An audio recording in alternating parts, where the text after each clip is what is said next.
And I get a number of those. She ended up working in the same place that I did. Depends on the issue. You have one more? It depends on the issue.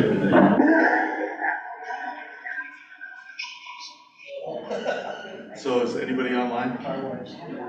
Okay. All right, are you ready, Karen? Staff ready? Yes, thank you, Mayor. Good evening, welcome to the Independent City Council meeting. It's Tuesday, April 9th, 2024. It's 6:30 in the evening. Council's here except for Councilor Schwartzler, who I anticipate that she'll be joining us shortly. You have the minutes of the March 26th meeting, and Karen informs me she made a Scribner's adjustment. You see on the minutes that instead of taking a vote and going 6-0, I declared it adjourned, and so she's so noted that, and you all have that at your table.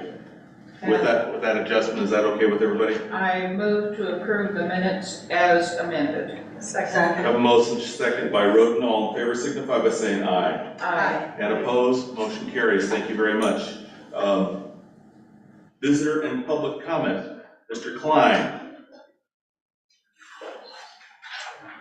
Good evening and welcome to council. Thank you, Mayor, members of council, David Klein, your favorite former city manager that's still residing in the community in Independence Way. So I'm here just mostly in the nature because of the timing of your fiscal year. You're on the beginning of your budget cycle, probably towards the getting well into it at this point in time. I had reached out to you earlier with respect to work on the continuation of the trail going south. That's what I'm here to speak to you a little bit about this evening. I had contacted a couple of you separately, and it was told that your best course of action beyond appearing before council the way I did was to talk with the Parks and Recs committee. So I did so, and received a very warm welcome. The committee, I don't know if it was unanimous, but pretty close to unanimous, came back with a motion asking that the council take up in this budget cycle the issue, the funding needed to continue the planning work that you started. You received the Whitson grant, you've done 30% of the work, you were, as you know, your staff is kind enough to post your study work on the website, following a request to see the work that was done. Looks like you've made some good progress, you're probably at about 30% engineering. Next up is to get another grant. You need to match it at some level. I don't know what that is, but the state is willing to match you. They're willing to proceed with the work. I've talked to a number of them. So what I would do is urge you to make sure that enough money appears in this budget year, this proposed budget coming forward, to continue that effort so that sometime in the coming fiscal year, you may start to be able to look at what it would take to start doing construction. You'll need to complete your engineering, you'll need to do, whatever surveying work, any permitting that's needed, and any acquisitions of land, and it's fairly limited, and you certainly do have powers of eminent domain. You're using it for your water lines, and you're welcome to use it for your parks as well. It's a short stretch, it shouldn't cost you much. So I guess what I'm doing is just urging you to make sure this appears in the budget. You will see it in your Parks and Rec Committee minutes, but they aren't yet adopted, and that's going to put you a little bit off cycle for your budget. So I just wanted to help you anticipate that coming and help you press that as a priority for the city. Thank you. Thank you, Mr. Klein. Appreciate it.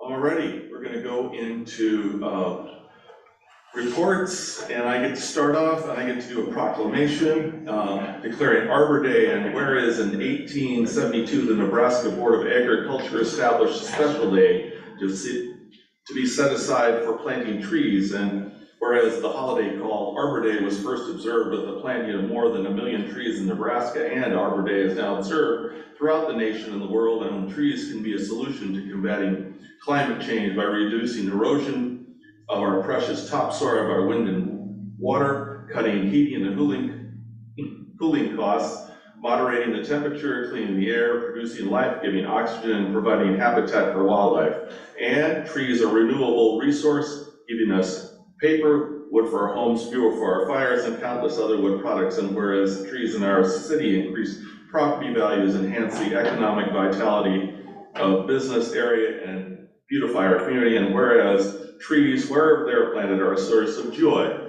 and spiritual renewal. Now therefore, I, John McCardle, the Mayor of Independence, do hereby proclaim April 26th as Arbor Day in the City of Independence and urge all residents to celebrate Arbor Day and support efforts to protect our trees. I urge all residents to plant trees to gladden the hearts and promote the well-being of this and future generations. Thank you, Karen, for the gladden our hearts. I appreciated that, and I'll sign that. Thank you very much. Other things I'd like to report under my report. I had the opportunity and the honor to participate in the Vietnam Veterans Day at the Veterans Memorial. There were 50 to 60 people who gathered there, and I was able to read the proclamation that I read at the last council meeting, and really appreciated that. Had an opportunity to join 50 or 60 other people at the Sunset Park groundbreaking, where we also officially were presented a $75,000 check from the Oregon Parks and Recreation, along with a $50,000 check from T-Mobile. And construction has begun on Sunset Park, and it was exciting to see how excited all the kids were. In our Council of Governments legislative meetings, we continue to talk about 5 and 50. We're having a lot of conversation with the county, and also ODOT funding issues because of the decrease in the dollars coming in from gas tax and the increase of costs. There is the amount of money coming to ODOT is not getting any larger, which is going to put some of the major projects 5 and 22 and 51. Well, I hope they do it before I'm dead. Had a chance to speak at the Oregon Aviation Board was here in Independence, and I had a chance to welcome them and comment about the air park, the EAA, and let them know that the air park is an example of best practices for how an air park is supposed to be, and so it was a real pleasure to be there. We had a meeting for the Wall That Heals, and that project continues to move forward. The application for 2025 is due at the end of May. Council members, we have a bunch of stuff going on. We have budget meetings coming up, and anytime we have a council meeting, it takes a lot of staff prep. They're also working very hard on budget stuff, and we have a great staff, but we're like a basketball team. We got a great team on the floor. We don't have much of a bench. And so with that, and we do not anticipate pressing items. There will be no council meeting on the 23rd. So you can take that off your calendar. Okay? That sounds good. And Madam City Manager, I think it's to you. Thank you, Mayor.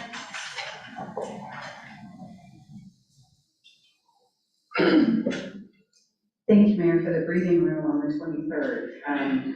With the Budget Committee, the evening of the 22nd, I will be busier than busy, so it's much appreciated.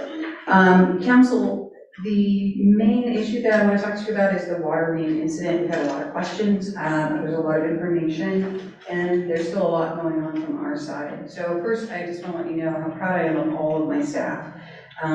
They responded exceptionally, and we completed a debrief this week just to take a look at how we responded, how we got the information out. Are there any areas where we can enhance efficiency in the future? There are really only 2 areas that we really think that we can focus on. Everything else we went so well. We'd really like to get a higher number of folks on board alerts. What we found is when we went to push it out, there were only 400 people. So that first alert went out to a very nominal number of our employees. Our staff then realized that we weren't as well trained on it. In fact, I don't think anybody is, because they had one training years ago. This is a program that was put together at Polk County and we have access to. So our staff is going to set up training so that they are better trained on it. So when this does happen again, it can get out immediately, and hopefully we'll have people signed up so that more people will get it. So we'll be pushing out encouragement to sign up to the OR alerts with the link, and then working people through the process if they need the help. We'll do the training, and then we'll have the ability to, in emergency situations, send information out, but also I'm hearing from staff The ability to set up templates to send out information that may be important to people but isn't an emergency. So we're working on that side.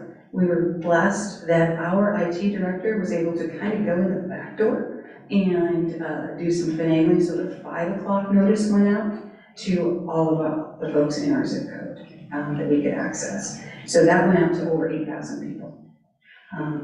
So that is a much better number. That's the one area that we really noted that we could tighten up a little bit. I want to talk to you a little bit about the timeline, because that's been a big question that we've received. So at 8:36 the morning of April 4th, we were notified of a water main break. Public Works and Communications staff were on site within minutes of our notification. At 8:45 a.m., so less than 10 minutes later, the first social media post about the low water pressure went out, and conversations began with the school district to bring them up to date on the incident, because it affects them. At 9:06, we were notified of a boil notice requirement by Public Works due to the low pressure in the lines. At 9:17, a boil notice went out on social media, local media, website, library reader board, and then we informed Central School District and Pole Fire. At 10:18, that first notification through Oral Alerts, also called Marion Pope Alert, went out to those 400 people. At 11 o'clock, the contractor received a formal stop work order with a requirement to close up and clean up the work site. At 11:30, a recording was placed on the city's main telephone lines, so that when people called in, they got the recording that said, this is what's going on. If you need additional information or somewhere else, hit 1 or 2 or whatever. So they would get that right away when they called in. Public Works, at 11:59, Public Works notified the Oregon Health Authority, which is required anytime there's something that happens like that. Our crews inspected and were able to isolate the line within 16 minutes. That is incredible. Think about 16 minutes. They were able to isolate that line. At 2 p.m., water samples were taken to the state for testing. At 3:49 p.m., the update to the post went out that water samples were taken to the state, they were being tested, and that went out via social media and our website.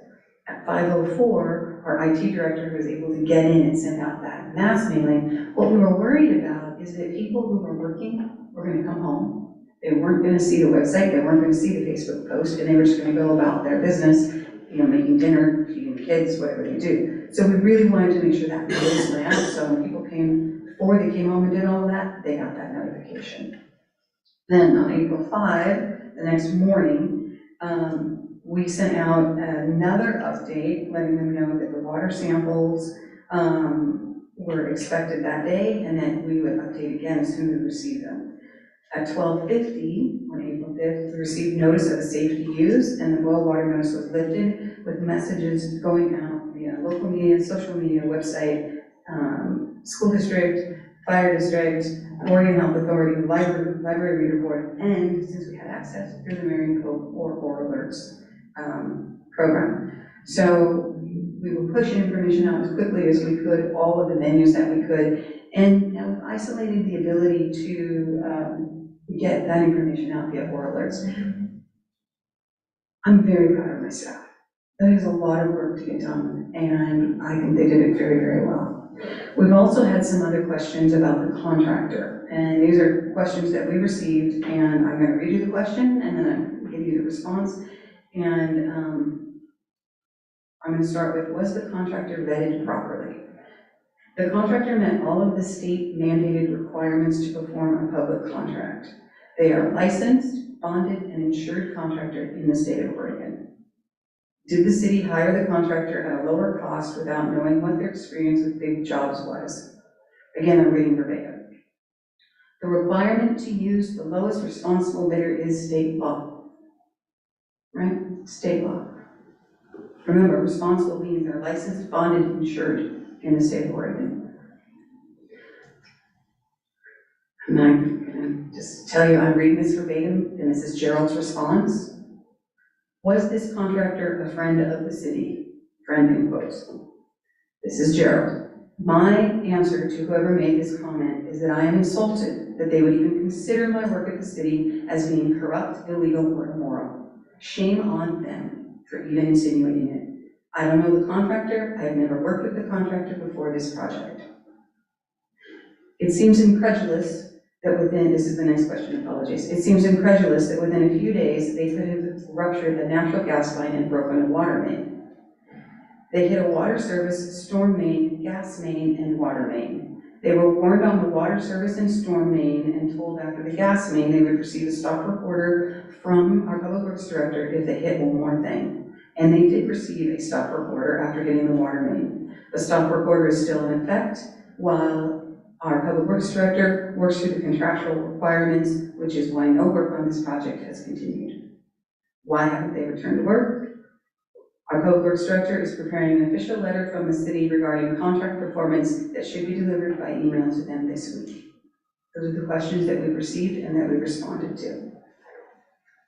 I'm going to move on to budget, unless anyone has any questions. I just, one comment, which was, I don't use social media, but I got 3 notifications within 30 minutes of this happening. So I think the communication was very effective. The other thing I might suggest is we have access through a number of different people in the city, on the council, and on boards and commissions to email mail lists like the Downtown Association, the Elks Club, the Lions Club, and so on. Could we tap those to use as auxiliary communication as well? Thank you, Councilor. 401 on the alerts. 401. Thank you for the link. I have a question. Was the water contaminated at all, or did we just test it for, No, just to make sure? it was not. Okay. Yeah, we tested it out of definite excess caution. We wanted to make sure that before we would allow our community to use it, it was safe and there were no contaminants. I was one of the people who didn't get notified until after 5 p.m. Of course, I noticed my water pressure dropped, and I called the city and was one of those people who just, because I thought maybe that I had a water leak in my home. So I appreciate the city's response to it. I think this is a good lesson for us that hopefully we can figure out how our IT did it. We got the 8,000 notifications out. So then when we do, I mean, not that this wasn't a true emergency, but when we do have, hopefully we don't, we can use that same response to get it out quickly. Exactly, that's why we're setting up training, so that it will, and we'll have 3 people, so we'll have backup, so we'll have the communications director, the IT director, and Sergeant Gilbert, who will all be trained on that system, so we'll have a number of people. And Councilor Roden, did you sign up for Aura Alerts? If not, I would highly recommend it. Well, it's good that you tell me this, because I was thinking, because I got the notification after 5 o'clock, I'm already in the system. But you're saying I'm not, I still need to. Potentially you're not, so if you haven't signed up, please do so. All right, sounds good, thank you. That way we make sure. Keep rolling. All right, now we're gonna move on to budget. So we just talked about budget on the 22nd, but our first budget meeting is Wednesday, April 17th at 6:30 p.m. That is your training meeting. At the end of that meeting, we will give the budget committee, which includes you, the budget document. That budget document will be available on the website and at City Hall the morning of the 8th. The second meeting is Monday, April 22nd at 6:30. We will present the budget message, begin department presentations and discussions if we get through department presentations. The third meeting is Wednesday, May 1st at 6:30. We will continue department presentations if we didn't get through them, and we will continue discussions, or begin discussions depending on timing. The fourth meeting is May 8th at 6:30 p.m. That's an if needed. The fifth meeting is May 15th at 6:30 p.m., hopefully to approve the budget. I'm sorry, that last date, May 15th. But it could be the 8th if we get it done before that. I think it has to be quick. We're going to get done as quickly as possible. So we would be voting on it in council at the end of May. You would be voting in council. It looks like we have the budget hearing set up for June 11th. Yeah, it'll come to council the first meeting in June, and that allows us that if there were questions and it needed to be carried over to the second meeting in June, it gives us that flexibility. And that is, we have, again, June 11th. And that is all that I have. Mayor? Thank you, appreciate that. And now we have a staff presentation by Mr. Evander. Yep. Hi there, everybody. Good evening and welcome to council. Hey, thank you very much. It's good to be here. So, as you all know, Hannah has sort of instituted staff presenting every now and again. And I thought as part of my presentation, I could talk about the trolley at least a little bit. And so that's what I'm planning to do tonight.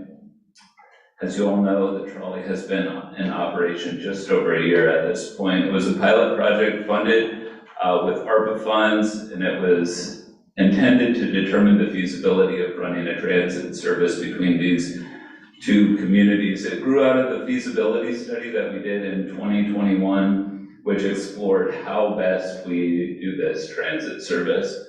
And that study essentially came up with the idea, and we'll see if this works. Go forward, or do I have to hit that button? Do I have to hit that button? Never do PowerPoints. This is exactly the reason why. Shooting a laser against that wall over there.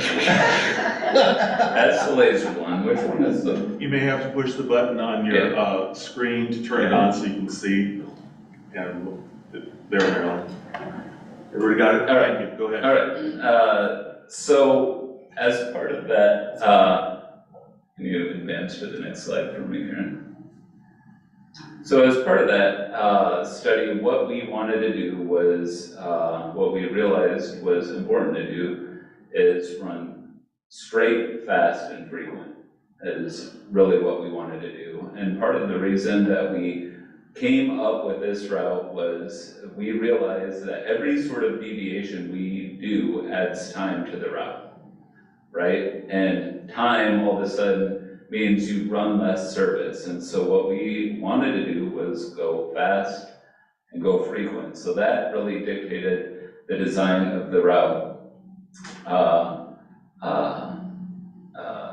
The service runs pretty frequently for a rural transit service. It's every 20 minutes from 10 to 6, which allows people to sort of be able to rely on it for things like groceries or whatever. And then it also runs every 30 minutes from 7 to 9, 7 to 10, and then 6 to 9.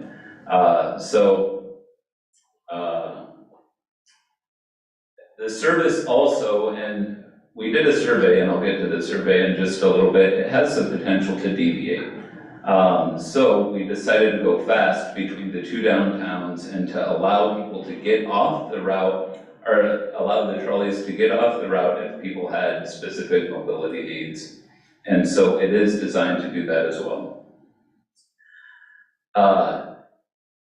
Since the launch of the service, can you go to the next slide for me? I would say it's been amazingly successful. We have had 110,000 rides, and I'll say that's counted rides, between April 1st and March 31st of 2024. I think the number is probably a little higher because I don't quite trust our transit app counter, and I'll get to that in a little bit. So 110,000 counted rides. Also, once Karen gets back, So, yeah, I'm gonna interrupt you for a second. Yeah. So Councilor Schwartzler is on Zoom. Yes. Okay, so let the record show, and hello, Councilor, we know you're here. So we're gonna let Fred continue, but Councilor is on Zoom. Please, Fred, thank you. Cool. Also, next slide, please. We are averaging, in March, we averaged 18.7 riders per hour, per service hour on weekdays, which is amazing. When we did our feasibility study, no one anticipated that we would see that level of riders on this route. We thought if we got 10 riders per hour, we would be doing pretty well. We're at 18.7 riders per hour on weekdays. On the weekends, it's a little lower, about 15 riders per hour on Saturdays, and then over the course of March, we had about 10 riders per hour on Sundays. The service is reduced on Sundays, which we think is partially accounted for that, but it was also like a sample of 5 Sundays. We've seen some Sundays perform very well. The one amazing thing about it is, I think we sort of anticipated that ridership would sort of dip off over time. And we're actually not seeing that, and it sort of surprises me. I've been tracking the data since it launched, and we were, 430 riders was a good day, and I kept on looking at it, I'm like, boy, it would be amazing if we hit 500 riders.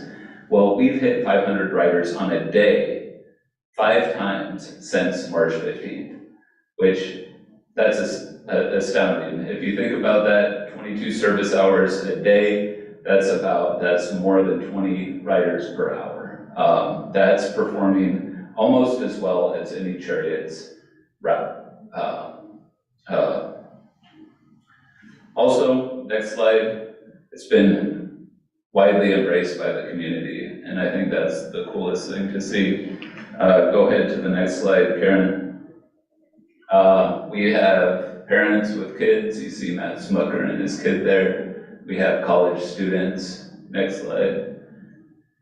We have seniors. We have disabled folks riding the trolley on a regular basis. Just a sample of that, I rode the trolley on February 21st, 2024. I wrote this down. I was planning on giving this about a month and a half ago. On an 11:35 bus from Independence to Monmouth, there was 14 people on the trolley. Of those, 1 had a mobility device, 1 had a visual impairment and a cane. There was an elderly couple riding on the trolley with their presumed service animal. They had a dog. 1 was riding from work to college, and 1 was taking a bag of cans to Waremark or Ross. That is a wide slice of our community. So where do we go from here? We are absolutely working on funding to try and get this sustained. Right now, we're actively pursuing 3 grants that will be essential for our ongoing operations. Even with that though, there's likely to be a gap between what we need and what we can get from those grants. So we are pursuing every method of funding that we can get. Literally every conversation that we're having with federal folks or with state folks, the question that we always bring up is, hey, do you know how do you have any ideas how to help fund the rural transit system? So we're working on that. Also, we're doing a fair amount of promotions. So just recently, we had Fred Rogers Day on March 20th. And to my mind, that picture on the right is just about the best picture. Like, I love that picture. Go ahead and go to the next one. You'll see a number of folks came out that day. That was one of the days where we actually had more than 500 riders. We're also working on promotion in print through Travel Salem and Travel Oregon, and we're working with content creators. Also, we are absolutely working to continue to make the service better. So one of the things that we just recently did, Karen, is conducted a trolley survey. As part of that survey, go ahead to the next one, we heard from folks that 79.7% of respondents were very satisfied by the trolley service. Something like 92% overall were satisfied with it. Next one, Karen. 94.8% of the respondents think that the trolley adds value to the community. Some of the things that we heard, and I'll just read these to you. There was over 500 responses to the survey. A lot of people wrote stuff in. Here are some of the things that got written. Very proud of the accessibility the trolley provides to those without a vehicle. It is a wonderful service, and it makes me proud that our cities can work together to provide such a service. Another one says, I love the independence the trolley gives my children, thank you. One says, I think the service is fantastic and has helped change the face of community transportation. One says, my trolley service has given MI area an entire new look and feature. It's a topic most talked about to folks new to this town. Another one said, we love the trolley. I hope we can find a way to keep it and keep it free. Another one said, it is a clean, safe, and wonderful resource for the community. I see it used regularly and it feels so much more appealing than chariots, etc. And then the last one that I wrote down is, the trolley is an excellent transportation option for younger and older citizens. It is a resource we need to keep. So based on all of that, we feel very positive about where the trolley is going, but still we're trying to make it better. One of the things that we're absolutely trying to do is make the transit app work better. For some reason, sometimes the buses don't show up on the app. We have a solution, it's just gonna take us time to actually get to that solution. The solution is Chariots is gonna put route tracking software on all of their vehicles. It's gonna be a higher capacity transit app. It will link to a very nice transit app. So we will have that. It will also automatically count ons and offs on the trolley, which is something that we absolutely want. Also, we are, as part of that original ARPA funding, we are working to buy transit shelters for some of the stops along the route. They're specifically the stops that we share with the 40X service, which is Chariot's service into downtown Salem. I believe that Monmouth has just signed the agreement to purchase those shelters, and so we do anticipate those to be coming soon. That was one of the things that we did here in our survey responses, like, boy, it would be nice to have a place to stand out of the rain when it's raining. So basically, that is a year of the trolley. I don't know. I love this service. I mean, I love what the trolley does for the community. I love how it brings people who are different together. I love that it gives kids a sense of agency to explore the community, all of that stuff. Are there any questions? Yeah. Counselor, The funding gap Oh, that I'm you sorry. mentioned, I'm sorry. go ahead, The Counselor. funding gap that you mentioned, if we would have to come up with any money for that, would that be shared with Monmouth? Yeah. Counselor Moore. Yes. Have you looked into advertising opportunities for local businesses on the trolley, and can that be monetized? We have, Chariots has told us that there is some challenges associated with that. Part of it is, it's a challenge that originally we didn't really want to wrestle with. Part of it is it's challenging who you allow to advertise and who don't you allow to advertise. You have to have guidelines for the advertising and all of that sort of stuff, and then you have to manage the advertising. So all of those gains that you could potentially get from revenue, in a lot of ways are offset by the actual management of the advertising. So we did weigh that issue, absolutely. Additional questions? I really appreciate your presentation tonight in the, Mayor, Councilor Schwartzer has her hand up. oh, I'm sorry, I didn't see you, Counselor Schwartzer. Please, go ahead.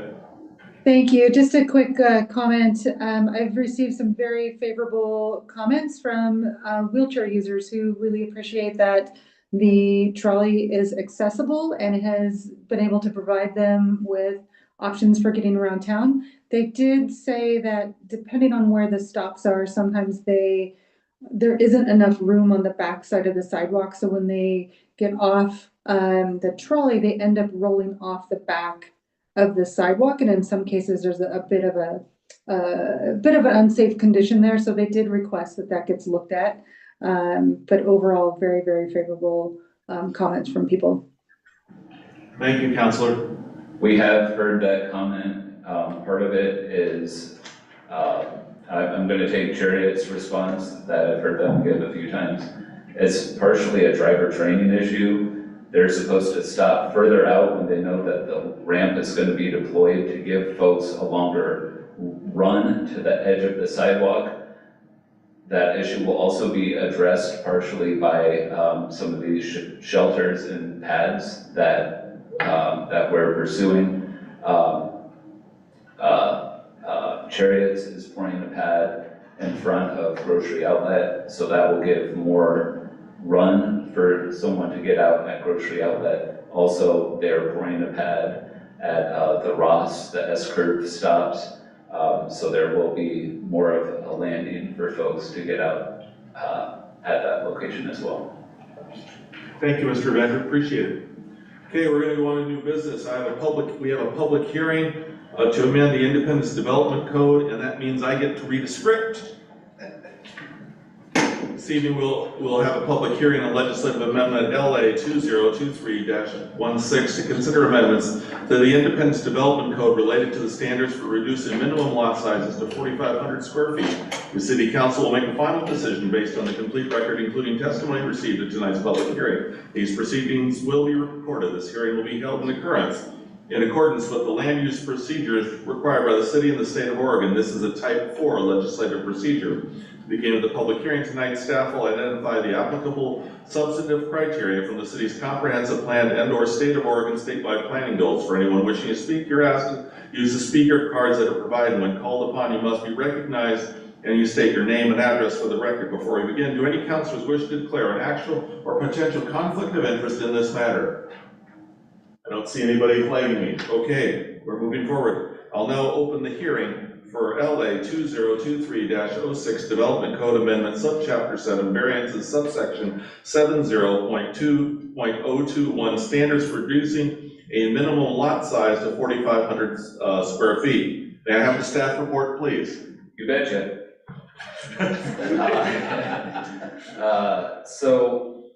Thank you very much, Mayor. What this public hearing is concerning is potential expansion of the existing variance found in Independence Development Code Subchapter 70 related to lot sizes that are really between 9,000 and 10,000 square feet. Essentially, the idea is this. We have a variance allowed in our Independence Development Code subchapter or section 70.021, and what that variance allows is in the Hills edition of Independence that folks can go down to 4,500 square feet. Now, Hills edition is an area that essentially goes from A to, I don't know, G or something like that, out to 7th Street, right? It's the historic portion of the town, and all of the lots within that portion of the town were platted at 9,801 square feet. So 66 by 148.5. What that does is that essentially means you can't divide the lot in half. So in 1995, 1995 was like a long time ago.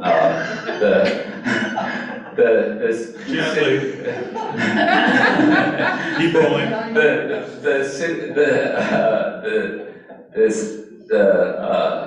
The city said in Hills Edition, you can divide those lots in half. You can ask for a variance that's heard by the Planning Commission in a public hearing format, and if it meets certain criteria, you can have a reduced lot size.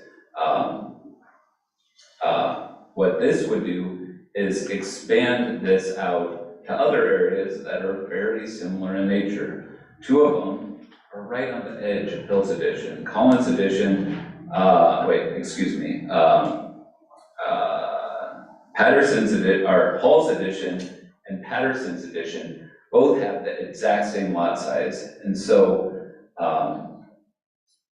and actually, they have the exact same lot size, so this would then apply to some of those areas as well. The reason that this makes sense is because we've had folks come in and say, I would like to divide my lot. It's a 9,801 square foot lot. I tell them, well, you can't divide your lot. Unless you get 3 feet from your neighbor. They say, well, I can't get 3 feet from my neighbor. They've got a building right on the property line. Like, okay, what you could do then is you could try and figure out how to attach a house to your existing house, and then you can have townhouses and get down to a 2,500 square foot lot size. Well, that doesn't make sense. It just doesn't make sense. And so what this would do is say in those instances like that, where someone has 9,801 square feet, they can come in for the same variance that applies to the historic portion of the town that was granted in 1995, and they can apply it to their lot as well. That's what this would do. In the process of doing that, we did talk with the Planning Commission about this. We modified how the standards read a little bit, just to make them make sense to us now. Some of the things that currently apply in the Hills edition is if you, it requires all access to a lot from the front of the lot. So you would create a flag lot past the house to get to the back portion. What this would do instead is say, if you are on 2 residential streets, or if you have an access to an alley, you can divide off that portion of your lot, because then you have a street that you could put the front unit towards, you have an alley that you could put the back unit towards. Also, if you're on a corner lot, you could put the front unit to the one street, you could put the side unit to the other street. I have a question. Well, let's go ahead and finish the report, and then we'll get to questions. Some of the just other things that we specifically included is you have to be able to address this thing. You have to explain how you're going to address it. You have to pave any sort of alley if it's unimproved to the extent of your property. And you have to provide any necessary easements for the 2 lots. It's a relatively simple change, but it would expand the lots to which this would apply to. And attachment B of this shows some of the new lots that would be covered by this provision. Some of the ones with X's on them would be lots that wouldn't qualify because they're in the lot size range, but they don't have access to 2 streets. So ultimately, we ran this through the necessary public process for this. We sent it to the state. We put it on our website. We ran the notice in the paper. The Planning Commission has had a number of meetings published on YouTube and where they've been discussing this.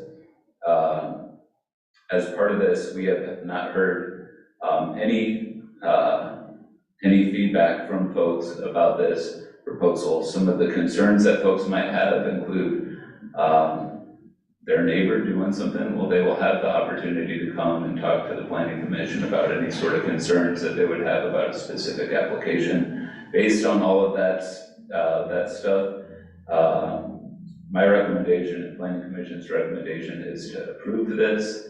Are there any questions? Councilor Roden, you had a question? Did you bring this to the historic preservation? We did not take this to the Historic Preservation Commission, but the vast majority of the historic district is already covered by the existing. Right, but you're changing the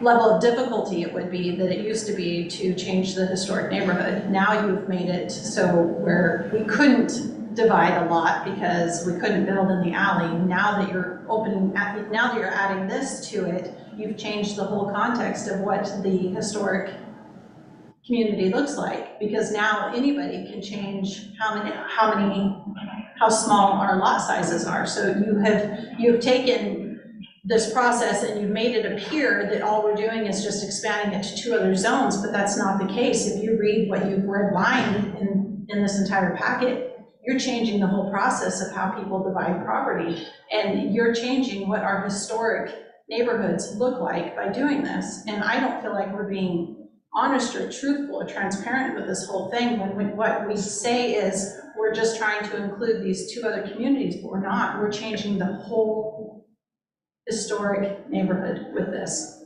I understand what you're saying. What I'll say is this will probably complement the historic nature of the neighborhood better. Partially because what folks can do is take their historic home on the front of their lot, and they could put something behind it. Rather than trying to squeeze in a second driveway. So most lots are 66 feet wide. A lot of times the house is sited in such a way that you can't get a driveway to the side, right? You need 10 feet, right? If this allows somebody to go into the back of the lot rather than trying to force a driveway, one of the things that our historic standards specifically does is encourage alley access. It doesn't want more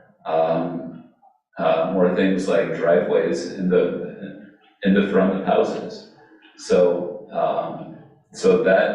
that's part of the reason why we went away from the flag lot approach. Additional questions? Councilor Joe. What is the current lot size limit for single house? Like if someone was building, is it 5,000? It's 5,000 square feet, and I'm sorry that I didn't say that. Most residential zones in the city of Independence, the single-family residential lot is 5,000 square feet for a detached single-family home. For an attached single-family home, a townhouse or a row house is 2,500 square feet.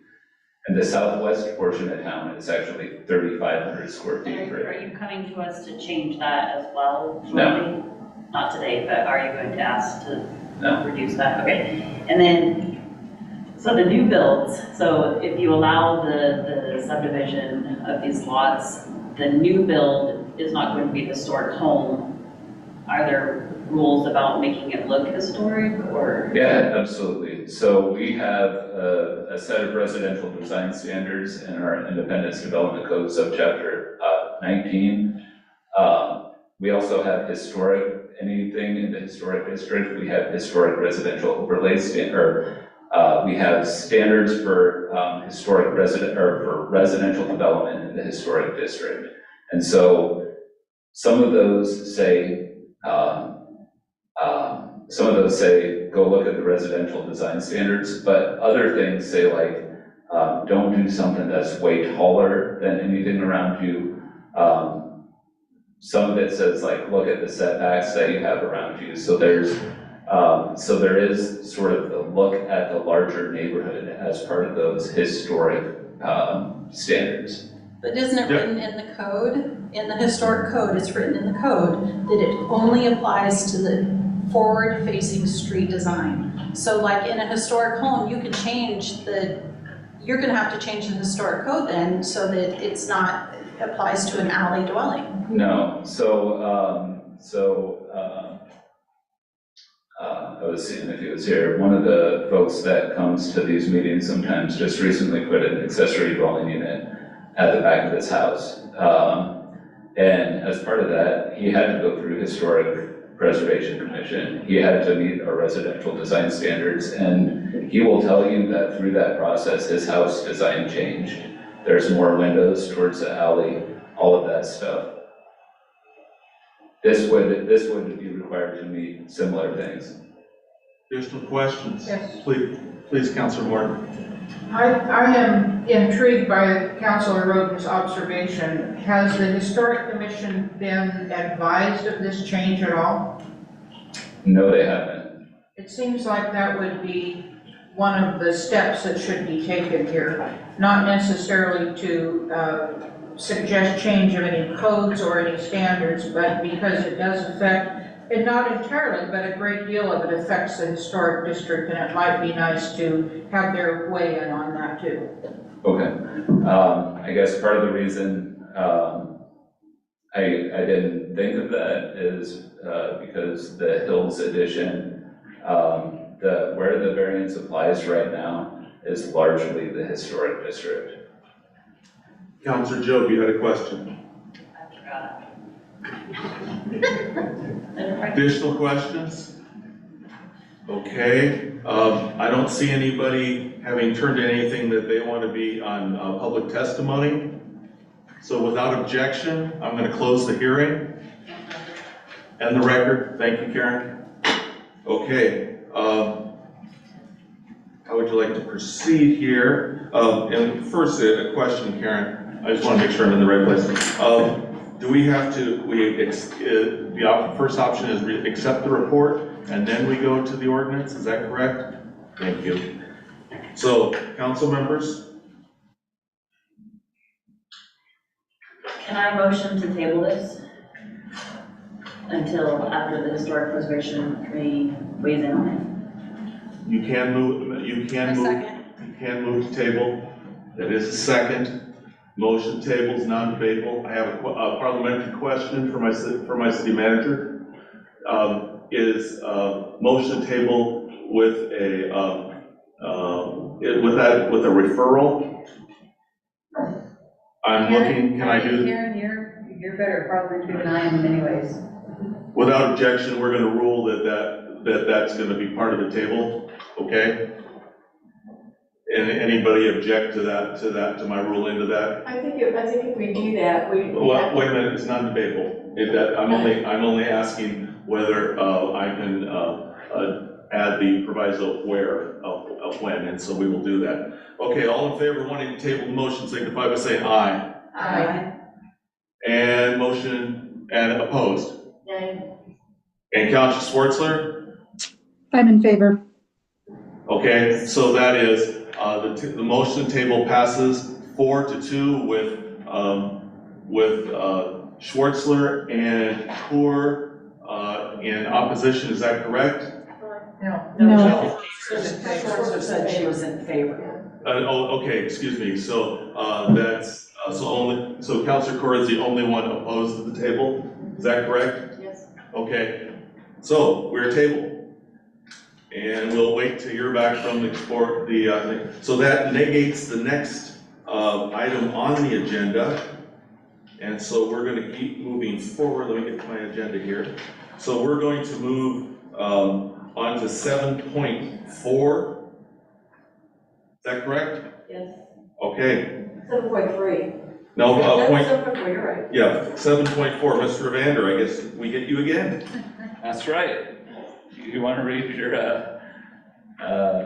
Oh, excuse me, I do have to read my script again. This evening we'll have a public hearing on legislative amendment LA 2024-01 to consider amendments of the Independence Development Code related to land use approval extensions, standards for reducing the minimum lot size to 4,500 square feet. We skipped that one. We're on page 59. Excuse me, I'm reading my, Yeah, but there should be two of them. right? And I'm just yes, I'm reading the, help me. Do you have the second one Page there? 55. No, I have to read my legislative script. This is number 2. Oh, that is your city reporter's fault. Hold on just a moment, please. Thank you. I wasn't crazy. Please have it noted, I was not crazy. You all chuckled really loud though. Okay, we'll get started again. One of the things that I'll just let you know is that, the state requires reading all these things aloud, and so, Okay. I see what I did wrong. okay. Explanation of where that came from. That's fine. Go ahead. Do you have the script? Yes. That's number 2. Okay, go ahead.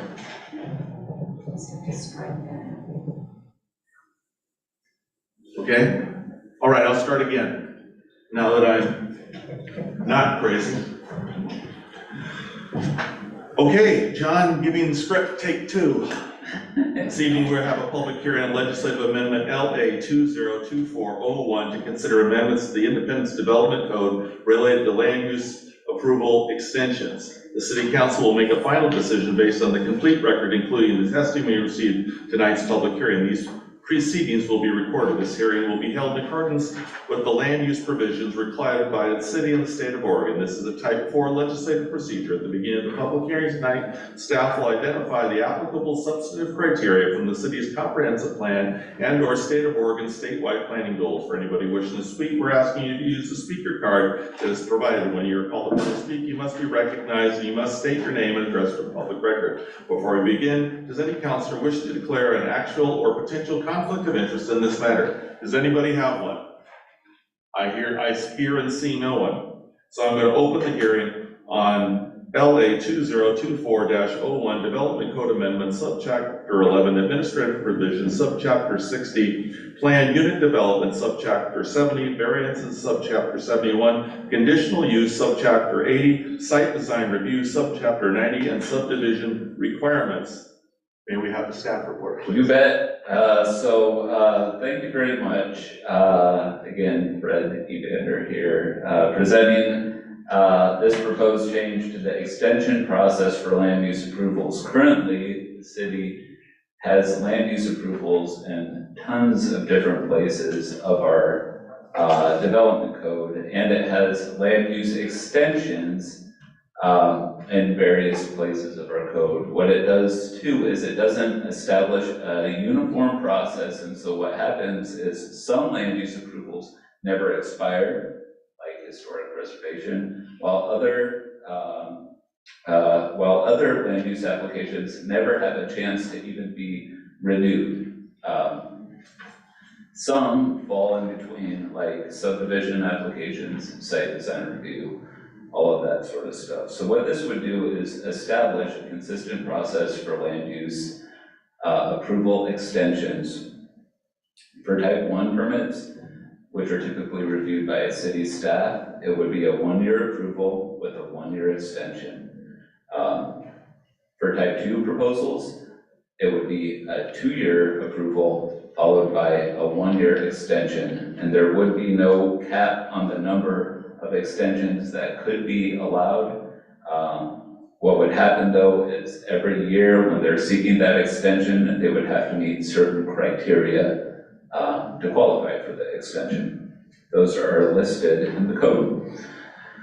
To evaluate this, I gave you criteria in the Independence Comprehensive Plan, the Development Code, and specifically Subchapter 10 and Subchapter 11, which are the general provisions and the administrative provisions. How this code would work is it would take all of the various places that it has land use extensions and the extension process, and it would try and put them all in one single place.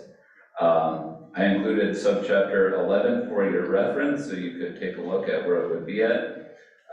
Going through that document to page 47 of your packet, it talks about validity of approval, and there on page 48 is really the meat of this change. So you can see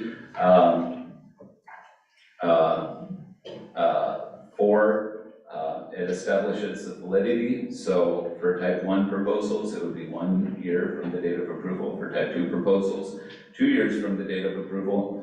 And did I say type 2 proposals are planning commission and historic preservation approvals? Just want to make those clear. And then the following section is the extension of land use approvals. And so it talks about how it's granted, and then D there, you see the criteria that would need to be evaluated.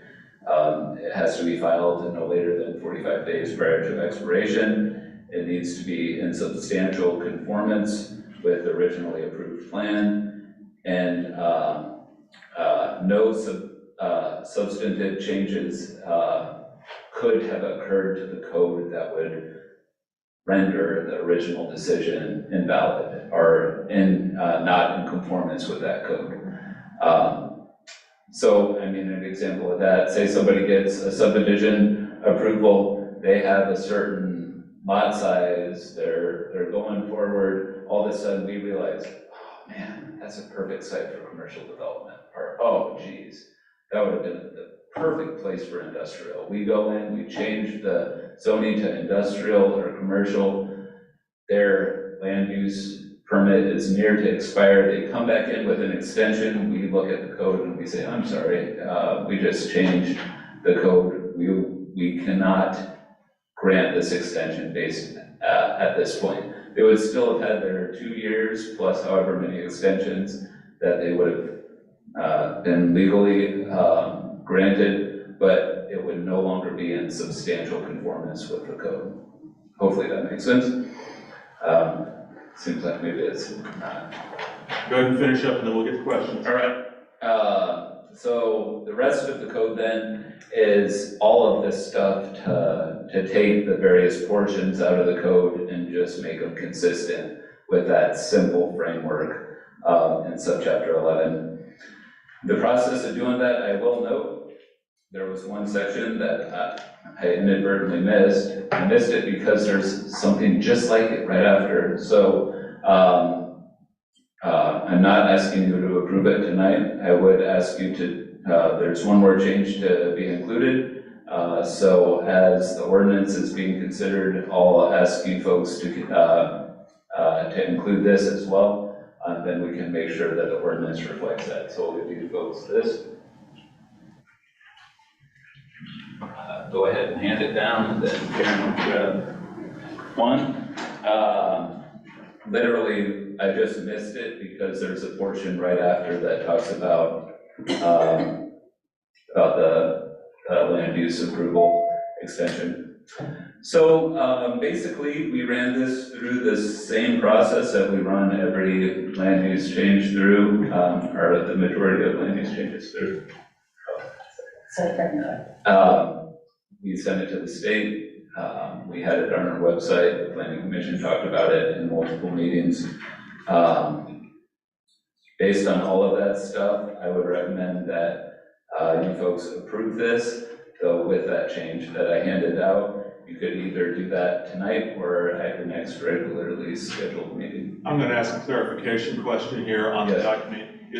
Was this part of what was considered by the Planning Commission and others? That wasn't. That was something that I realized after the fact that should be in there as well. Okay, there was a question over here. Councilor Joe, I think you had a question. Yeah, I'm a little confused. So I was looking at your chart and the historic preservation, no time specified. So before it didn't expire, so if they did an application, it didn't expire, is that what that means? Right. And now you want it to expire because it's either a 1 or a 2 type 1? It would be yep, exactly. And I think this might be another question for Historic Preservation Committee, if they've been doing things a certain way, right, when they're approving something? I think that this, I mean, I'm going to speak out of turn. I think generally the folks want to relook at stuff. It just assures the community. A good example is Stonehenge. Stonehenge went through historic preservation like, I don't know, 2005. Right? At a certain point, we should re-look at that approval. I mean, it came back through and got reapproved, but they were analyzing the differences between the original design and the proposal. So that's one building that's going to be affected by this because they're going to have a time limit. Right, absolutely. Which is probably already expired because I'm sure they didn't do any kind of extension because there wasn't one required at the time. Right, exactly. So then you can change the use for that land also. So, I mean, I don't think that will change uses of land often. That was sort of an extreme. That was an extreme example. So, and I was thinking specifically like related to the south portion of the community. So say a school site is identified, which is probably a better example for the south portion of the community. Say we identified something like that and said, you know what, if somebody doesn't move on it for 2 years, and it expires, or they come back, then potentially we could say, I'm sorry, your approval is no longer consistent with our code. But any sort of change like that would still need to go through the public process. So likely the land developer would need to be, or would be involved in that process as well. It's probably a bad example, I'm sorry I brought it. Yeah, it's kind of a scary example, because I'm thinking of the developer purchasing a piece of property because you said they could put houses there, and then it does take years to plan and to get a subdivision going, and then they miss their deadline, and then you say, oh, sorry, we want to put a school here, and Yeah, that's. so this extension process is not intended to do that. We've never done that to folks. Hayden Homes out there on 7th Street, it went through extensions from probably 2014 to 2020, right? It went through. Don't use that example then. It went, The example of just changing the zoning. right. Well, so this is intended to balance community interests and developer interests, where this is intended to provide a level of certainty that if you have a land use approval, it's not going to expire on you. Site design review, there's no process to extend it. Is there something specific that prompted this? Is there a situation specifically like Stonehenge that prompted this for you? No, but this is one of those things where because of the difference in all of this, it makes it extremely difficult to manage, right? A variance is good for 180 days. A conditional use process is good for 180 days. If you don't act on 180 days, then it's expired, right? I don't track that stuff, and I don't think that it's easy to track when all of them are different, right? If that makes sense. Counselor Joe, Counselor Roden. I was just gonna say, you said that this should probably go to planning before we vote on it, and then you said, are we gonna vote on it tonight? So is your intent for us to keep reviewing this and it's gonna go back to planning because you added more information? So the planning commission, the section that you have there, I'll just give you an example of how this, when you look at page 53 of your packet, is that, I didn't keep one for myself and I apologize. Is that section 9060, what do you have in your hand? 120. And then what is the alternate? 65. 65. All right, so when you look at page 52 of your packet, you'll see that 9060-070 says final plat and it says 2 years, right? You see it continues on page 53. The section directly above it, which is why I didn't see it, says 1 year. The planning commission has been operating on 2 years this whole time. We assumed that it meant 2 years. The planning commission, I'm confident, would be fine with a change to make that section consistent. They did review, and in the process, I told them clearly, type 2 approvals, including subdivisions, which you folks here, would be valid for 2 years. Their intent in passing it was for it to be for 2 years for a subdivision approval. Additional questions? Yes. Please, Counselor Morton. First of all, I see this as an effort to bring some consistency and conformity to the city codes, and that's never a bad thing. That's a good thing because it makes it easier to administer.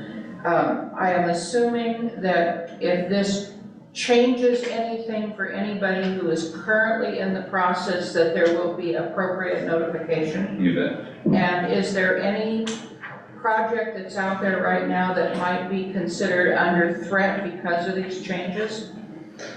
I don't believe that there's a project under threat. I do think that there's, I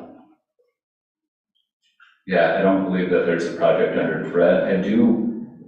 Frankly, one of the things that I didn't mention is the 1180 on page 48 would establish better criteria for us to review stuff. When we get an extension request, a lot of times it just sort of comes to us as sort of like your mural stuff, where there's not good criteria to actually evaluate the proposal. And so we're kind of like,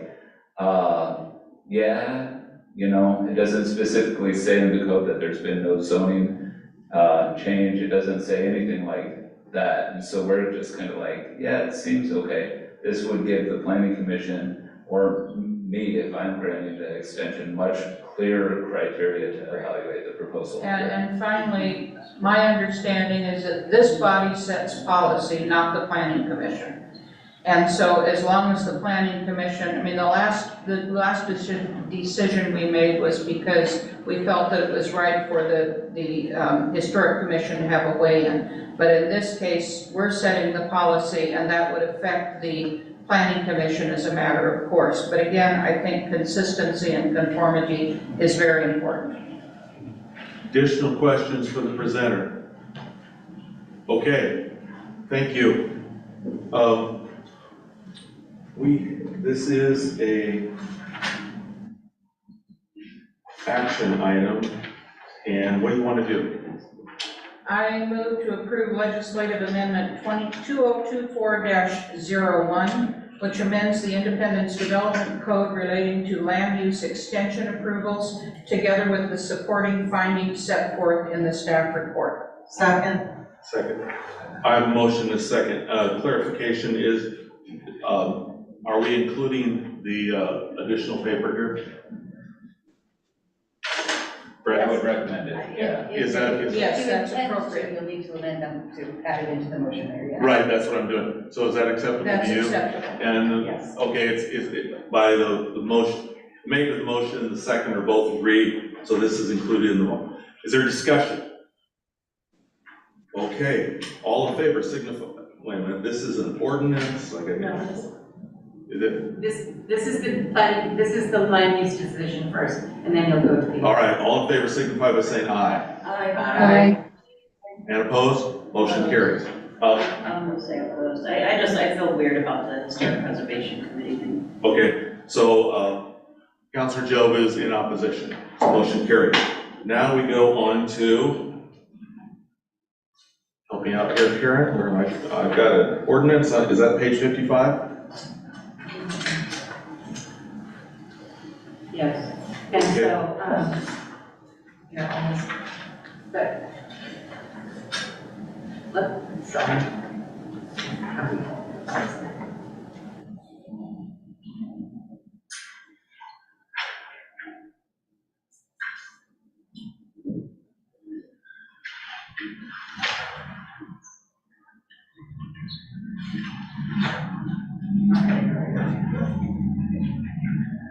So here it is on your screen, the three. Okay.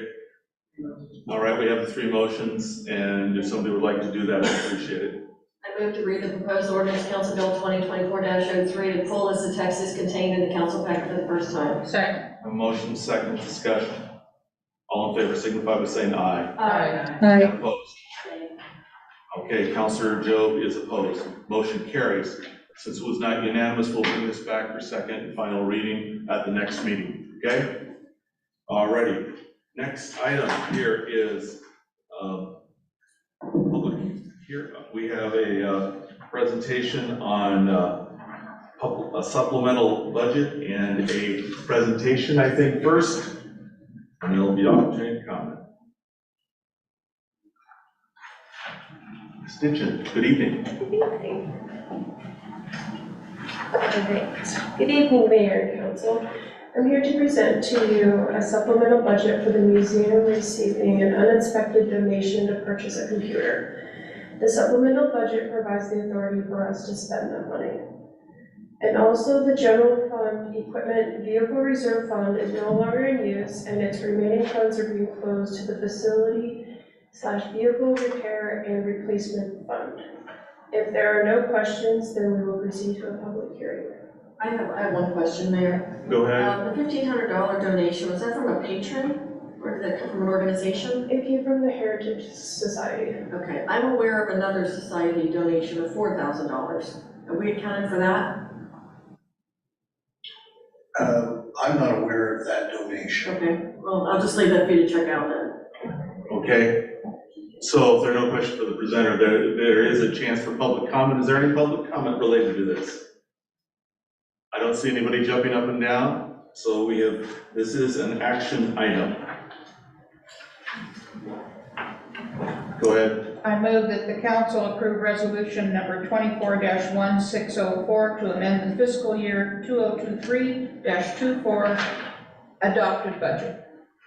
Second. I have a motion second by Core. Discussion. All in favor signify by saying aye. Aye. And opposed? Thank you, Councilor Schwartzer. Motion carries. Thank you very much. Thank you. Okay. Mr. Mooney, good evening. Good evening, Mayor and Council. It's really hard to follow the fun that is spread, but as you all know, we put the fun in finance. So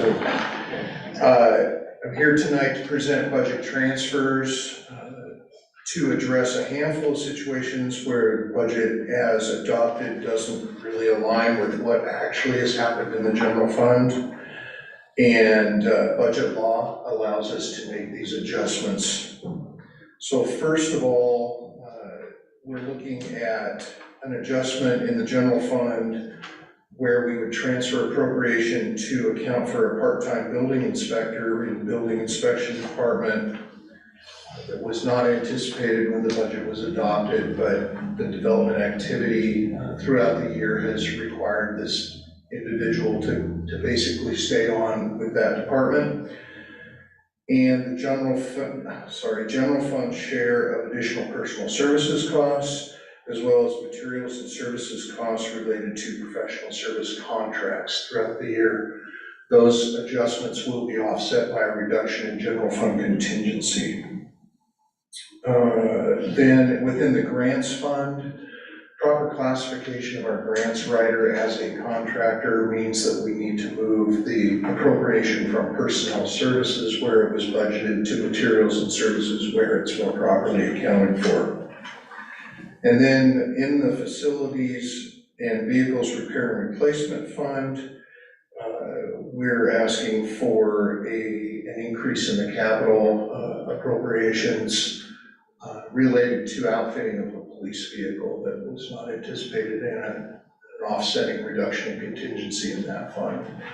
The amounts and specific details are there in the staff report, and the amounts are detailed as well in the resolution for you to observe and debate as you see fit. Are there any questions? Questions for the presenter? Is this effectively, we're putting things in the right columns? Yes, sir. Thank you. Additional questions? Is the general building inspection a position? It says general building inspection, 205,184. That is the general so general means general fund, building inspection is the department. Sorry. Thank you. Citizen action item? Move that council approve resolution number 24-1605 to amend the fiscal year 2023-24 adopted budget. Motion? Second. Second by Mark Willis. Discussion? All in favor signify by saying aye. Aye. Motion and opposed. Motion carries. Thank you very much. Thank you all very much.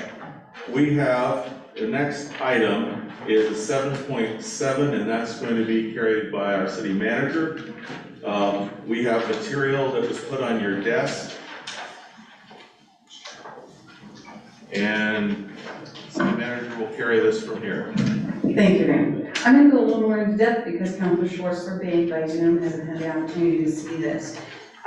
This came to me Thursday. I was in a meeting and with another counselor, and it hadn't gotten to that counselor, but it hadn't gotten to me. So it was sent to me Thursday afternoon, and of course Friday we had the water main break. So Monday evening is the first time that the mayor saw this. We had the opportunity to discuss it today.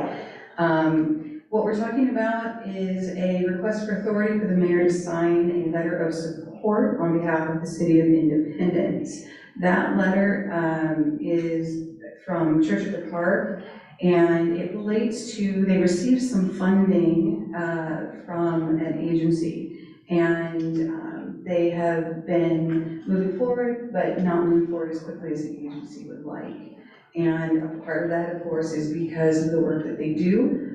It is very difficult to find locations, it's very difficult to find shelters, it's very difficult to provide those services, and that has slowed that down. So the agency has requested that any other organizations who partner or could partner with Church of the Park would provide a letter of support, so that just to confirm that, yes, you'll work with them if they're there. That's pretty much what they were asking for. So for our community, because again, this wasn't in the packet, and for Councilor Schwartzer, because of course she's on Zoom, the discussion reads, the Church of the Park received funding to serve those facing homelessness with ties to Polk County. The current plan is to stand up 2 smaller micro-communities, one in Dallas, which serves 10 to 15 people in family households, and one in Monmouth to shelter 20 to 25 adults. Although the City of Independence is not directly involved in these projects, our police officers are often first responders when members of the unhoused community are in need of assistance. Polk County Family and Community Outreach has been an excellent partner when members of the unhoused community need assistance to find shelter, stable homes, sobriety centers, or other services. The Church at the Park plan would provide another agency to partner with when our police are assisting members of the unhoused community to find services. The letter, again, this is for the community, you may not have been able to see it, and for Councilor Schwartzer. It's dated today's date to DJ Vincent, Church at the Park. It will go email only. Dear Mr. Vincent, please accept this as a letter of support from the City of Independence. We care deeply for all members of our community, and we are supportive of addressing homelessness for our families, children, veterans, and others with ties to our community. We understand that rural homelessness is less visible than urban homelessness, and often our police officers are the first responders when an unhoused individual or families need assistance. Our officers work closely with Polk County Family and Community Outreach to aid those struggling with homelessness find temporary or permanent stable housing and begin the process towards self-sufficiency. Importantly, we support the prevention of homelessness by supporting the work being done to keep those families in our community who are currently housed in their homes. This particular letter of support does not come with any fiscal impact, and you have 2 options, authorize the mayor or take no action. Questions for the presenter tonight? Well, I guess I'm confused. This comes in, 10 minutes before city council starts, and it's one of the biggest hot button topics in our community. Monmouth really struggled with this issue, and now Dallas is as well, and now it's coming back around to Independence Monmouth again. I understand you're not specifically saying I support Church at the Park, but there is a problem, and I think everybody knows there's a problem, and the problem seems to be getting worse. But I don't like the way this was done at all, that nobody had a chance to read this or have public comment about this, because of the people we serve in this community do really feel strongly on both sides of this issue. So I do not think we should be signing a letter in support of Church at the Park at this time. I can respond to that. I'm going to assume there was a question in there, and I can respond to what I think is the question. Correct me if I'm wrong. You're questioning the timing of bringing this in. They have to have this letter of support by tomorrow, and this came in to another counselor. So the timing was Thursday afternoon when we received it. Friday we were working on an emergency matter. So the first time that we could actually do anything with this was Monday, which is when we began the conversations with the mayor. So I hope that answers your question on timing. If that wasn't your question, No, Did you provide me with a this question? was not timely at all. This was, I sat down for city council this evening and it was put in front of me. I do think the community would love to know about this and have a voice in if the city supports Church at the Park. I apologize. I'm confused. So let's What- go, Okay, sorry, I Let's don't go- understand what the question let's go was. to another question, and then let's make sure they're questions. Don't you feel that the city of, the people who live here have the opportunity to read this and give input before we put out a letter of support? Counselor, it's not what I feel. What I can do is when we are requested to provide a letter of support, I can bring that to you at the first available time. I received the request on Thursday. On Friday, we were dealing with a water main break. The first available time to bring it to you before the letter of support is to go to them. It needs to be there tomorrow, is tonight. My feelings don't matter. Okay, I'm sorry, you're not, I feel like you're not hearing me, because you just repeated everything you just told to Counselor Job, and that didn't answer the question. If a group came in that was unanimously opposed against in Monmouth, came here for support for us, the community has the right to weigh in on this. We don't have to rush our support for something just because they give us a deadline. Counselor, you get to make that decision, not me. What I'm doing is following the procedure. They requested a letter of support. The procedure is bring the letter of support to you before they need it, which is tomorrow. My opinion doesn't matter. You, as a council, get to determine whether you want to provide this letter of support or not. It is a policy decision, not an operational decision. I don't know how else to express that. I don't get to weigh in on my feelings on homelessness. That is not an operational decision. That is yours. I do not get to weigh in on what I think the community gets to hear. That's a policy decision, not an operational decision. Operationally, I got the letter on Thursday, I got the request on Thursday. Because of the emergency, the first time I could get it to the mayor to talk to him was Monday night. They need this by Wednesday. Even if we hadn't had an emergency, it had missed the agenda date. So the only thing we could do to operationally bring it to you for a policy decision is bring it as an addition, which is what we've done. It seems you forgot to include the letter you received, because we didn't get that. It was an email, and there isn't a reason because I provided you the summary in the staff report. Can we get a copy of the email? It depends. If you decide not to go forward with this, then it is a moot subject because they need this. I would like a copy of the email.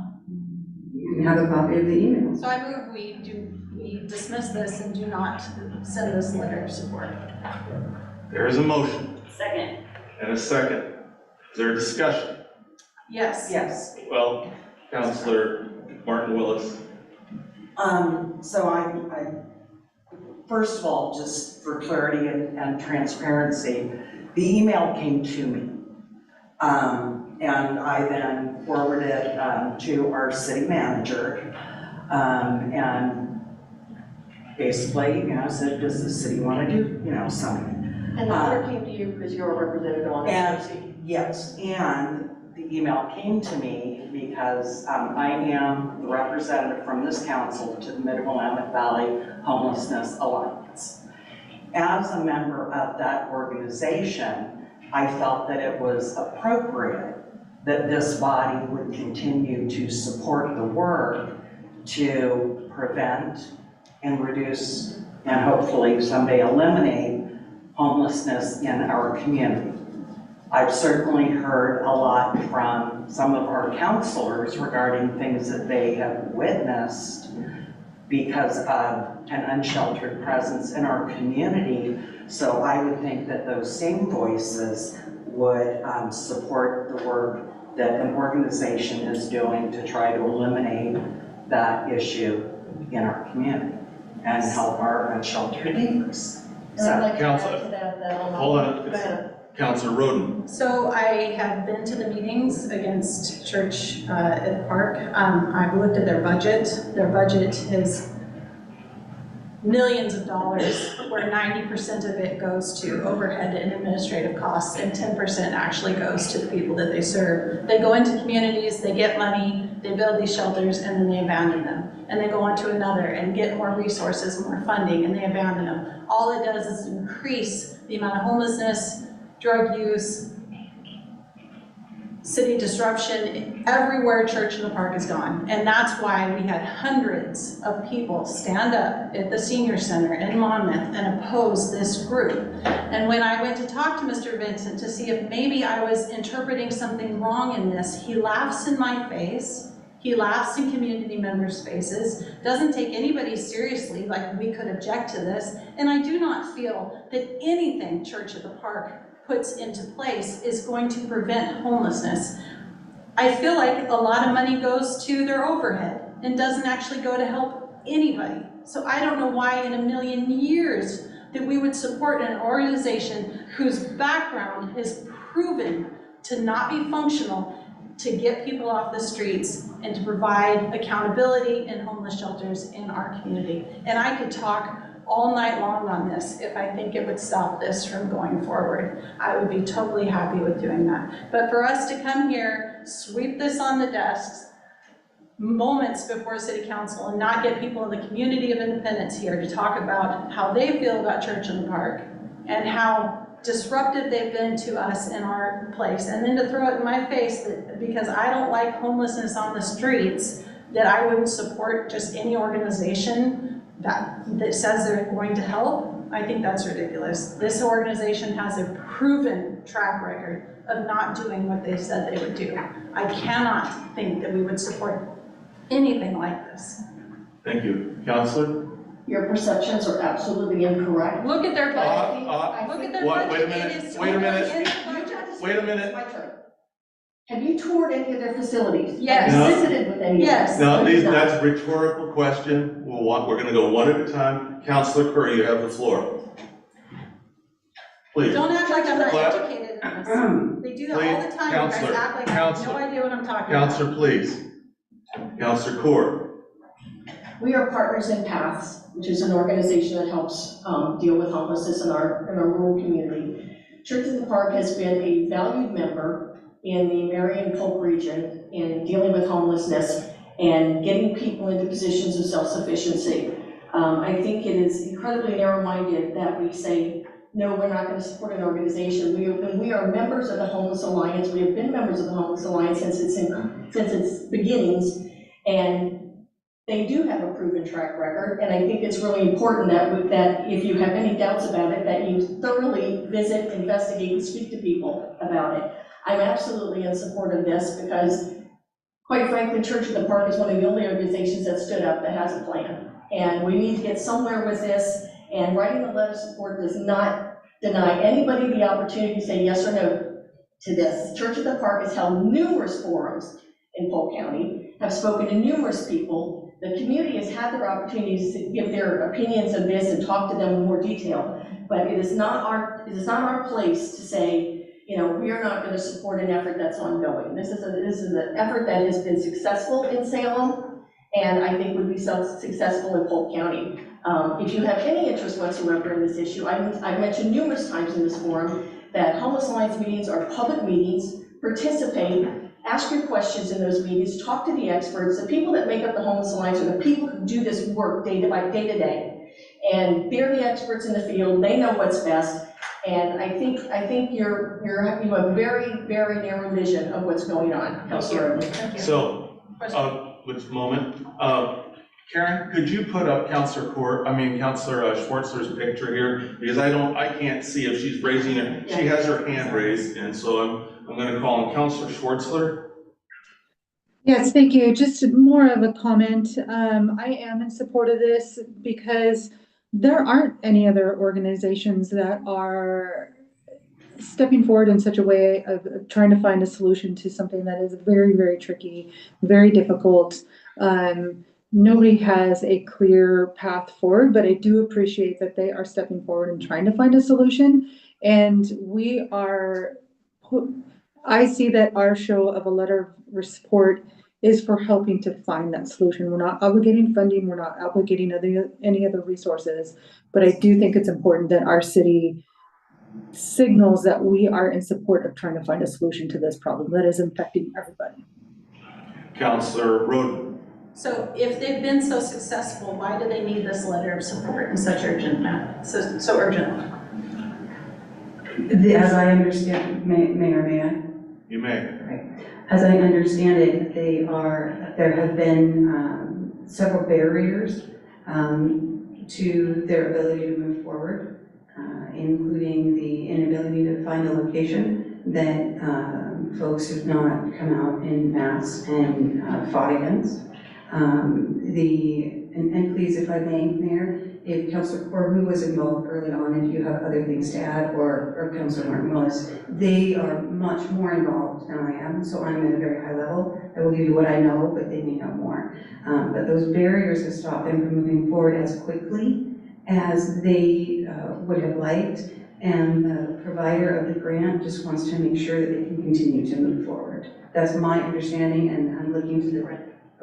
Okay, Councilor Roden. Just one more thing. I think it's misleading to say that this won't cause any funding issues for us, because once this is adopted in Monmouth, once it happens in Monmouth, whatever we do here, which I know something will happen, this is going to cost our police force, this is going to cost our communities, it's going to cost our residents. This is something that will cost our community. Councilor Joe.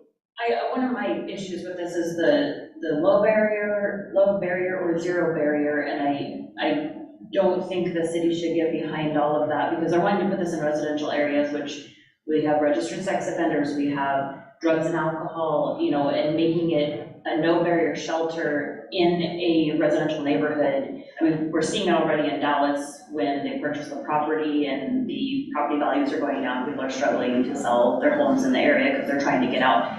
The reason why they need this letter is because there is so much pushback, because people don't want it. And that is why they need this letter. And so you're asking us to say, yes, we support, when there is a huge amount of people who do not agree with this. So I do not want to sign this letter. City manager's comment was absolutely correct. It's that the Homeless Alliance granted them this money. They want to make sure the money's going to get spent in a way that it was intended to be. And they're simply asking for a letter of support so that they can say, we're moving forward. Doesn't mean they're going to be successful ultimately, but it does mean that they're going to move forward and they have a plan. And so they're fundamentally seeking an extension, much like a developer who has hit a bump in the road on a subdivision. They are asking their funders for an extension, and that's why they're seeking letters of support. We are not approving any kind of project. We are simply expressing, as a member city of the Alliance, our support for this organization to be allowed to continue with the funding they have already been granted. Part of them being granted that funding was to have successfully demonstrated 2 years' worth of experience in the field. They were, my understanding, Councilor Corr, correct me if I'm wrong, is that they are the only organization that has successfully demonstrated success in this field. And this letter does not. Let me, because I want to make sure that Councilor Joe gets her chance, and then to you, Councilor Corr. Trying to be orderly here. Councilor Joe, were you trying to say something there?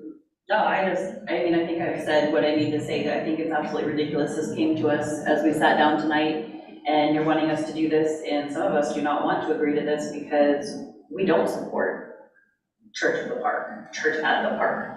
And this specific nonprofit, I mean, they've worked on this for 2 years, so they paid payroll for 2 years. And how many people have they helped with this money that they're supposed to be doing in Dallas right now? And I guess they're coming back around to Monmouth. But they have a plan, they're moving forward, so where are they putting it? What's the plan? You could look at the Hold on, Councilor Corr is next. This letter does in no way preclude them from having to go through the process. They have to continue to get City of Dallas approval for this. They have to continue to do public forums. They have to continue to do a lot of things. This is not in any way, shape, or form grease the skids. This is just to make sure that the money is extend the money. That's all it is. And to my knowledge, and Councilor Martin, Lewis, if you know different, let me know, but to my knowledge, none of the grant money has been expended. Correct. You know, so it's not like it's going in anybody's pockets. It's waiting for the plan to be approved by the city of Dallas so that they can start construction on the site. Councilor Roden. We should Oh, review it's- their budget. Their budget has very clear where they put their money and where it's been going. If you read their budget before we go to approve this, we would see that the vast majority of funds they've collected in the millions goes to their overhead. I cannot believe that we would even support this letter at all. But just a point of clarification, can they even vote on this? Do they have a conflict of interest? Because they're so in bed with this organization, can they vote on it clearly? I'm not. If I can, I'll answer the question. I'm gonna go to city manager here, please. Thank you, Mayor. They can answer that. They are actually, Councilor Port and Councilor Martin Mills were, at one point in time, appointed to an organization that works in conjunction with all types of organizations, including Church of the Park, as representatives for the city.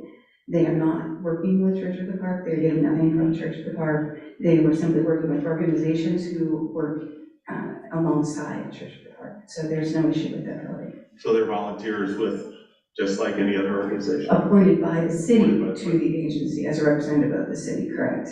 Thank you. Councilor Schwartzler, your turn. Yes, I don't think that we're going to find a perfect solution to this problem, but my concern is there are no other solutions coming forward. There's no other offers of, hey, if we don't like Church in the Park, what are we doing to address this? Who else is stepping forward? We need to provide resources for our community, and this is our best viable option going forward at this point.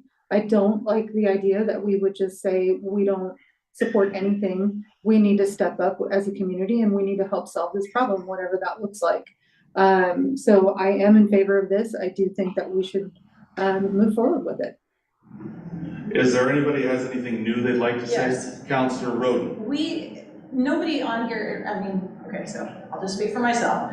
I feel like we've supported prevention with what we've done with the Polk Community Center at the Ross parking lot. We do have supportive plans that we have looked into that we support. I'm not against paths, I'm not against these organizations, I'm against Church of the Park.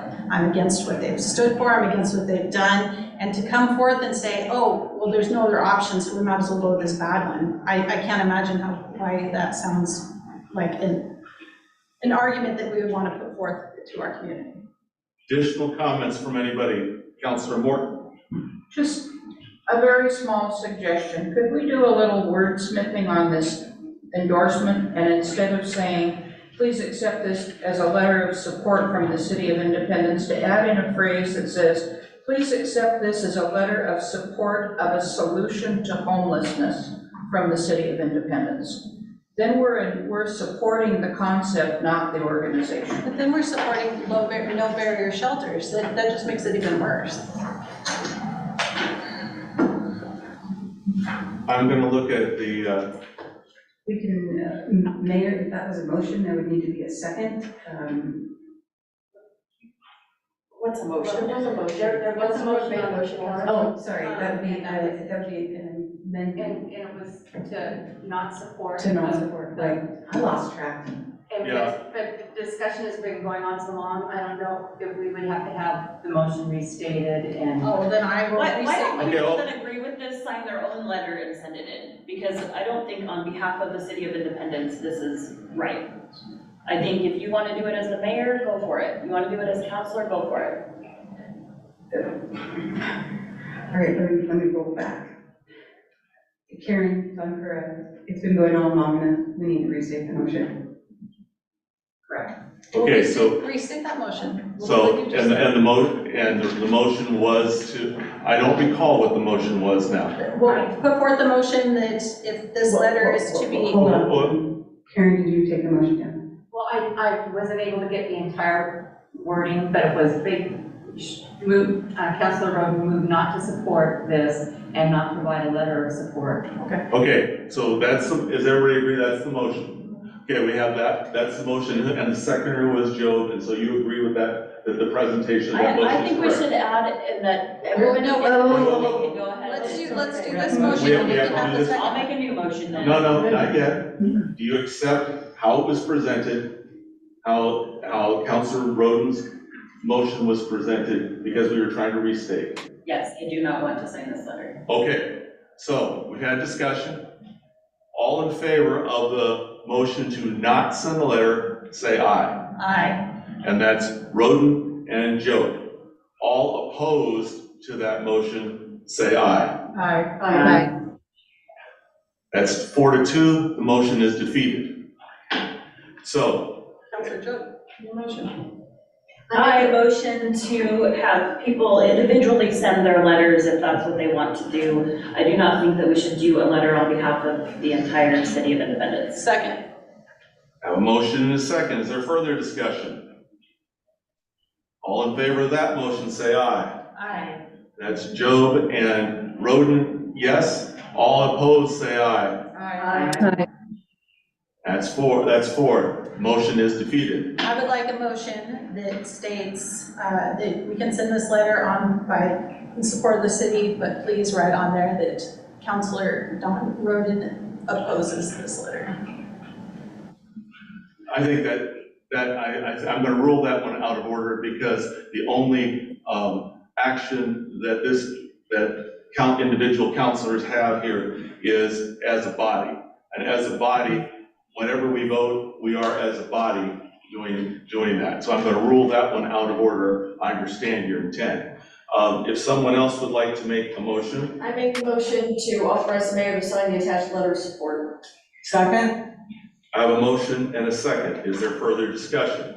Yes, I would just like it to go out to the public that you did not have the opportunity to voice your opinion on this. You did not have the opportunity to read this letter. You did not have the opportunity to have your voice heard in this forum tonight, but I have heard you. I have heard you speak in the community about this organization. I have heard you speak in Monmouth about this organization. I have heard you speak in multiple forums. I've been there and spoke to Church of the Park, and I totally oppose this, and I think it's in bad favor that we're even considering this without input from the public.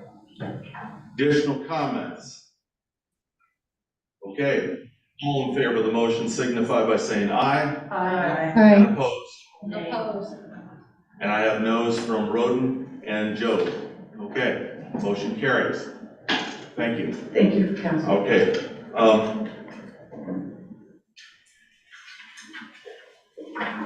Any announcements? You have one? A couple. Thank you. April 20th, the Independence Downtown Association is presenting the first annual Puddle Hopper. And their intent is to finish up the event at Territory Restaurant, which from today is supposed to be open within 10 days from today. So I'm glad to say that that is coming back. And also on May 4th is a movie presentation in support of the museum. It's at the Elks Club at 6 o'clock, and it's Plan 9 from Outer Space, which is supposed to be the worst of the worst bad movies ever made. And then finally, I noticed in our